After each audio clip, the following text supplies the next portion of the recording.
Puasa bukan halangan untuk berkegiatan, paling tidak itu ditunjukkan oleh ibu-ibu BKMT Aceh. Kegiatan yang diusung pada bulan Ramadan ini adalah membagikan makanan kecil untuk berbuka. Meski tidaklah seberapa, namun setidaknya mencoba untuk menggugah kepedulian antar sesama.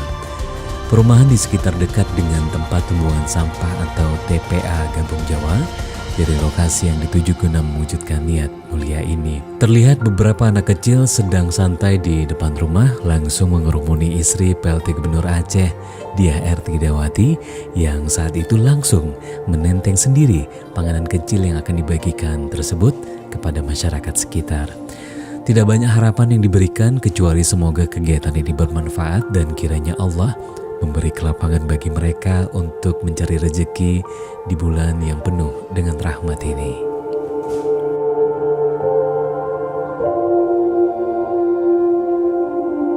Semoga bermanfaat.